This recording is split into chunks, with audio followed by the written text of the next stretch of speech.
ಹರೀಶ್ ಇದರ ಬಗ್ಗೆ ಡೀಟೇಲ್ಸ್ ಅನ್ನು ಕೊಡ್ತಾ ಹೋಗ್ತಾರೆ. ಹರೀಶ್, ಈ ಇಡೀ ಹೋರಾಟವನ್ನು ದೊಡ್ಡ ಮಟ್ಟಿಗೆ ಸಂಘಟಿಸಬೇಕು ಅಂತ ಹೇಳಿ ಕಾಂಗ್ರೆಸ್ ಕೂಡ ಇತ್ತು, ಕಾಂಗ್ರೆಸ್ನ ಹೈಕಮಾಂಡ್ ಇತ್ತು.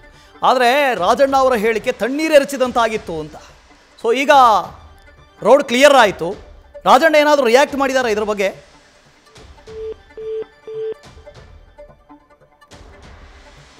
ಮತ್ತೆ ಅವ್ರನ್ನ ಸಂಪರ್ಕ ಮಾಡುವಂಥ ಪ್ರಯತ್ನವನ್ನು ಮಾಡ್ತೀನಿ. ಒಂದು ಕಡೆಯಿಂದ ಲೋಕಸಭೆಯಲ್ಲಿ ಇವತ್ತು ಇದೇ ವಿಚಾರವನ್ನು ಇಟ್ಕೊಂಡು ಬಿಜೆಪಿಯನ್ನು ಕಾರ್ನರ್ ಮಾಡಬೇಕು ಅಂತ ಇತ್ತು ಕಾಂಗ್ರೆಸ್, ಪ್ರತಿಭಟನೆಯನ್ನು ಕೂಡ ಮಾಡಿತ್ತು. ಅದರ ಮಧ್ಯೆ ಈ ಸಚಿವರ ಹೇಳಿಕೆ ಇದೆಯಲ್ಲ, ಇದು ಇಡೀ ಕಾಂಗ್ರೆಸ್ಸನ್ನು ಮುಜುಗರಕ್ಕೆ ತಳ್ಳಿತ್ತು. ಒಂದು ಕಡೆಯಿಂದ ಚುನಾವಣಾ ಆಯೋಗ ನೋಟಿಸ್ ಕೊಟ್ಟಿತ್ತು ರಾಹುಲ್ ಗಾಂಧಿ ಅವರಿಗೆ, ಕೊಡ್ರಿ ಸಾಕ್ಷಿ ಕೊಡ್ರಿ, ದಾಖಲೆಗಳನ್ನು ಕೊಡ್ರಿ ಅಂತ. ಅದರ ಬೆನ್ನಲ್ಲೇ ಸಚಿವರು ಮಾತಾಡಿದರು. ಸಚಿವರು ಹೇಗೆ ಮಾತಾಡಿದ್ದಾರೆ ಅಂದರೆ, ನಮ್ಮ ಸರ್ಕಾರ ಇದ್ದಾಗಲೇ ವೋಟರ್ ಲಿಸ್ಟ್ ಆಗಿದ್ದು, ಅಕ್ರಮ ಆಗಿದೆ, ಹೌದು ನಾವು ಇದ್ವಿ, ನಾವು ಪಾಲುದಾರರು ಅನ್ನೋ ರೀತಿಯಲ್ಲಿ, ಅನ್ನೋ ಅರ್ಥದಲ್ಲಿ ಹೇಳಿದರು. ಸೊ ಇಡೀ ಚುನಾವಣಾ ಆಯೋಗವನ್ನು ಪ್ರಶ್ನೆ ಮಾಡೋದು ಹಾಗಾದರೆ ರಾಜಕೀಯ ಉದ್ದೇಶಕ್ಕೆ ಮಾತ್ರನಾ? ಅದೊಂದು ಸಾಂವಿಧಾನಿಕ ಸಂಸ್ಥೆ. ಸುಮ್ಮನೆ ರಾಜಕೀಯ ಕಾರಣಗಳಿಗಾಗಿ ಕೌಂಟರ್ ಮಾಡೋದಕ್ಕೆ ಸಾಧ್ಯನಾ? ಇದೇ ಹಿನ್ನೆಲೆಯಲ್ಲಿ ರಾಜೀನಾಮೆಯನ್ನು ಪಡೆಯಲಾಗಿದೆ. ಹರೀಶ್ ಮತ್ತೊಮ್ಮೆ ನಮ್ಮ ಜೊತೆ ಕನೆಕ್ಟ್ ಆಗಿದ್ದಾರೆ. ಹರೀಶ್, ಈ ಒಂದು ವಿಚಾರವನ್ನು ಇಟ್ಕೊಂಡು ಕೇಂದ್ರ ಮಟ್ಟದಲ್ಲಿ ಇಡೀ ದೇಶದಾದ್ಯಂತ ಒಂದು ದೊಡ್ಡ ಹೋರಾಟವನ್ನು ಸಂಘಟಿಸುವುದಕ್ಕೆ ಕಾಂಗ್ರೆಸ್ ಪ್ಲಾನ್ ಮಾಡಿಕೊಂಡಿತ್ತು. ಆದರೆ ರಾಜಣ್ಣ ಅವರ ಹೇಳಿಕೆ ಹೇಗೆ ಮಾಡ್ತು ಅಂತ ಹೇಳಿದ್ರೆ, ಸಂಪೂರ್ಣವಾಗಿ ಈ ಹೋರಾಟವೇ ಹಳಿ ತಪ್ಪಿದ ರೀತಿಯಲ್ಲಿ ಆಗಿತ್ತು. ಸೊ ಈಗ ರೋಡ್ ಕ್ಲಿಯರ್ ಆಗಿದೆ ಕಾಂಗ್ರೆಸ್ಗೆ. ರಿಯಾಕ್ಟ್ ಏನಾದರೂ ಮಾಡಿದಾರ ರಾಜಣ್ಣ?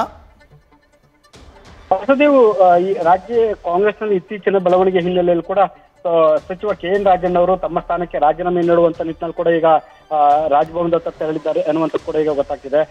ಮುಖ್ಯವಾಗಿರುವಂತದ್ದು ಇತ್ತೀಚೆಗೆ ಒಂದು ಚುನಾವಣಾ ಅಕ್ರಮಕ್ಕೆ ಸಂಬಂಧಪಟ್ಟಂಗೆ ರಾಹುಲ್ ಗಾಂಧಿ ಅವರು ಹೋರಾಟ ಮಾಡ್ತಿದ್ರೆ, ಮಗದೊಂದ್ ಕಡೆ ಸಚಿವ ರಾಜಣ್ಣ ಅವರು ಲೋಕಸಭಾ ಚುನಾವಣೆ ಸಂದರ್ಭದಲ್ಲಿ ರಾಜ್ಯದಲ್ಲಿ ಕಾಂಗ್ರೆಸ್ ಸರ್ಕಾರ ಅಧಿಕಾರದಲ್ಲಿತ್ತು ಅನ್ನುವಂತ ಹೇಳಿಕೆಯನ್ನು ಕೊಟ್ಟಿರುವಂತದ್ದು ಒಂದು ರೀತಿ ಕಾಂಗ್ರೆಸ್ಗೆ ಮುಜುಗರವನ್ನ ಉಂಟು ಮಾಡಿರುವಂತದ್ದು. ಅದ್ರ ಜೊತೆಗೆ ಇತ್ತೀಚೆಗೆ ಪದೇ ಪದೇ ಬಹಿರಂಗವಾಗಿ ಒಂದಷ್ಟು DCM ವಿಚಾರಕ್ಕೆ ಸಂಬಂಧಪಟ್ಟಂಗೆ ಆಗಿರ್ಬೋದು, KPCC ಅಧ್ಯಕ್ಷ ಸ್ಥಾನಕ್ಕೆ ವಿಚಾರಕ್ಕೆ ಸಂಬಂಧಪಟ್ಟಂಗೆ ಆಗಿರ್ಬೋದು, ಎಲ್ಲಾ ಬೆಳವಣಿಗೆಗೆ ಸಂಬಂಧಪಟ್ಟಂಗೆ ಬಹಿರಂಗವಾಗಿ ಹೇಳಿಕೆಗಳನ್ನ ಮಾಡ್ತಾ ಇದ್ರು.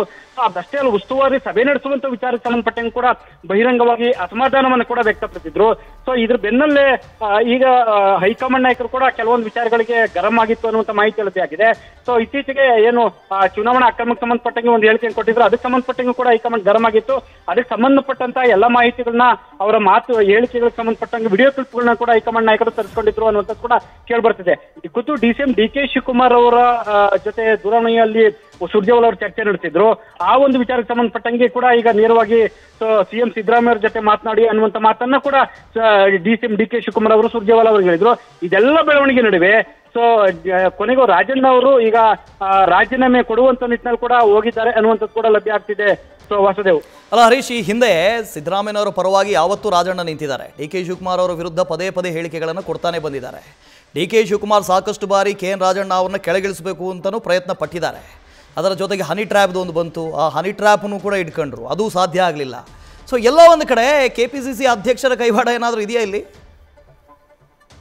ವಸಂತದೇವ್, ಬಹಳ ಮುಖ್ಯವಾಗಿ ಇತ್ತೀಚೆಗಷ್ಟೇ ನೇರವಾಗಿ DCM DK ಶಿವಕುಮಾರ್ ಅವರ ವಿರುದ್ಧ ಅಸಮಾಧಾನವನ್ನು ಹೊರಾಗ್ತಾ ಇದ್ರು. ಅದ್ರ ಜೊತೆಗೆ CD ವಿಚಾರಕ್ಕೆ ಸಂಬಂಧಪಟ್ಟಂಗೂ ಒಂದಷ್ಟು ಗಂಭೀರ ಆರೋಪವನ್ನು ಕೂಡ ಈಗ ಮಾಡ್ತಾ ಇದ್ರು ಪರೋಕ್ಷವಾಗಿ. ಸೊ ಈ ಎಲ್ಲ ಬೆಳವಣಿಗೆಗೆ ಸಂಬಂಧಪಟ್ಟಂಗೆ ಒಂದು DCM DK ಶಿವಕುಮಾರ್ ಅವರು ಕೈವಾಡ ಇದೆ ಅನ್ನುವಂತ ಮಾತುಗಳನ್ನ, ಮತ್ತೆ ಅವರು ಹಸ್ತಕ್ಷೇಪ ಇದೆ ಅನ್ನುವಂತ ಮಾತನ್ನ ಪದೇ ಪದೇ ರಾಜಣ್ಣ ಅವರು ಪ್ರಸ್ತಾಪ ಮಾಡ್ತಾ ಇದ್ರು. ಸೊ ಒಂದು 5 DCM ಸ್ಥಾನಗಳನ್ನ ಸೃಷ್ಟಿ ಮಾಡಬೇಕು ಅನ್ನುವಂತ ಆಗ್ರಹವನ್ನ ಆರಂಭದಲ್ಲಿ ಮಾಡಿದ್ರು. ನಂತರ KPCC ಅಧ್ಯಕ್ಷ ಸ್ಥಾನಕ್ಕೆ ನಾನು ಸಿದ್ಧವಾಗಿದ್ದೇನೆ, ಅದನ್ನ ಬದಲಾಯಿಸಿ, ಯಾಕಂತಂದ್ರೆ DK ಶಿವಕುಮಾರ್ ಅವರು ಉಪಮುಖ್ಯಮಂತ್ರಿ ಜೊತೆಗೆ 2 ಪ್ರಮುಖ ಖಾತೆಗಳನ್ನ ಕೂಡ ಹೊಂದಿದ್ದಾರೆ. ಸೊ KPCC ಅಧ್ಯಕ್ಷ ಸ್ಥಾನವನ್ನು ಕೂಡ ನಿಭಾಯಿಸ್ತಾ ಇದ್ದಾರೆ. ಹಾಗಾಗಿ ಎಲ್ಲವನ್ನ ನಿಭಾಯಿಸೋದಕ್ಕಾಗೋದಿಲ್ಲ. ಹಾಗಾಗಿ KPCC ಅಧ್ಯಕ್ಷ ಸ್ಥಾನವನ್ನ ತನಗೆ ಕೊಟ್ಟರೆ ತಾನು ನಿಭಾಯಿಸಲು ಸಿದ್ಧ ಅನ್ನುವಂತ ಮಾತನ್ನು ಹೇಳಿದ್ರು. ಸೊ ಇದೆಲ್ಲದರ ನಡುವೆ ಕೂಡ ಈಗ ಪದೇ ಪದೇ ಬಹಿರಂಗವಾಗಿ ಹೇಳಿಕೆ ಕೊಡ್ತಿರುವಂತ ನಡುವೆ ಸೊ ಈ ಹಿನ್ನೆಲೆಯಲ್ಲಿ ಒಂದು ಹಂತದಲ್ಲಿ ಸೊ ಇತ್ತೀಚೆಗೆ ನಡೆದ ಸಚಿವ ಸಂಪುಟ ಸಭೆಯಲ್ಲಿ ಕೂಡ CM ಸಿದ್ದರಾಮಯ್ಯ ಅವರ ಜೊತೆ ಅಧಿಕಾರಿ ವರ್ಗಾವಣೆಗೆ ಸಂಬಂಧಪಟ್ಟಂಗೆ ಒಂದಷ್ಟು ಬಿಸಿ ಚರ್ಚೆ ಆಗಿತ್ತು ಅನ್ನುವಂತ ಮಾತುಗಳು ಕೇಳಿ ಬರ್ತದೆ. ಸಹಜವಾಗಿ ಸಿದ್ದರಾಮಯ್ಯ ಅವರ ಆಪ್ತ ಬಳಗದಲ್ಲಿ ರಾಜಣ್ಣ ಅವರು ಗುರುತಿಸಿಕೊಂಡಿರುವಂತದ್ದು. ಸೊ ಈಗ ನೋಡಿದಂತ ಸಂದರ್ಭದಲ್ಲಿ ಇವರು ರಾಜೀನಾಮೆಗೆ ಮುಂದಾಗಿರುವಂತದ್ದು ಕೂಡ ಸಾಕಷ್ಟು ಕುತೂಹಲ ಮಾಡಿಕೊಂಡು, ಮತ್ತೆ ಇತ್ತೀಚಿನ ಬೆಳವಣಿಗೆ ಹಿನ್ನೆಲೆಯಲ್ಲಿ ಕೂಡ ಅವರು ರಾಜೀನಾಮೆ ಕೊಡಕ್ಕೆ ಮುಂದಾಗಿದ್ದಾರೆ ಅನ್ನುವಂಥದ್ದು ಕೇಳಿ ಬರ್ತಾ ಇದೆ. ವಾಸುದೇವ್, ಅಲ್ಲ ಹರೀಶ್, ಇತ್ತೀಚಿನ ಬೆಳವಣಿಗೆ ಅಂತ ಹೇಳಿದ್ರೆ ಇದು ಒಂದೇ ಬೆಳವಣಿಗೆ. ಕಾಂಗ್ರೆಸ್ ಏನು ಹೇಳುತ್ತೆ, ಇಂಟರ್ನಲ್ ಡೆಮಾಕ್ರಸಿ ಇದೆ, ನಮ್ಮಲ್ಲಿ ಆಂತರಿಕ ಪ್ರಜಾಪ್ರಭುತ್ವ ಇದೆ, ಯಾರು ಏನು ಬೇಕಾದ್ರೂ ಮಾತಾಡಬಹುದು ಅಂತ. ಇದಕ್ಕಿಂತ ಖಾರವಾದಂಥ ಪ್ರತಿಕ್ರಿಯೆಗಳು ಕಾಂಗ್ರೆಸ್ನ ಹಿರಿಯ ನಾಯಕರುಗಳಿಂದ ಬಂದಿದೆ. ಆದರೆ ಅದು ಮಾತ್ರ ಅವರ ವೈಯಕ್ತಿಕ ವಿಚಾರ ಆಗುತ್ತೆ, ವೈಯಕ್ತಿಕ ಹೇಳಿಕೆ ಆಗುತ್ತೆ. ಇದು ಮಾತ್ರ ಯಾಕೆ ಹೀಗೆ?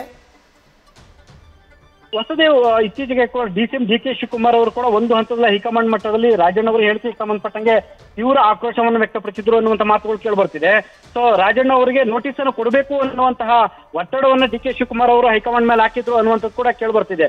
ಸೊ ಹಾಗಾಗಿ ಒಂದು ಹಂತದಲ್ಲಿ ಡಿ.ಕೆ. ಶಿವಕುಮಾರ್ ಅವರ ವಿರುದ್ಧ ಕೂಡ ರಾಜಣ್ಣ ಅವರು ತೀವ್ರ ಆಕ್ರೋಶವನ್ನು ಕೂಡ ವ್ಯಕ್ತಪಡಿಸಿದ್ರು ಅನ್ನುವಂಥದ್ದು ಕೇಳಿಬರ್ತಿದೆ.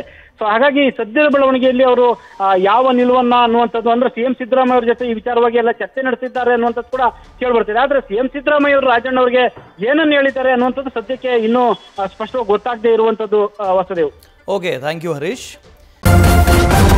ನ್ಯೂಸ್ ಫಸ್ಟ್ ನಿರ್ಭೀತಿಯಿಂದ ನಿಮ್ಮ ಪರವಾಗಿ.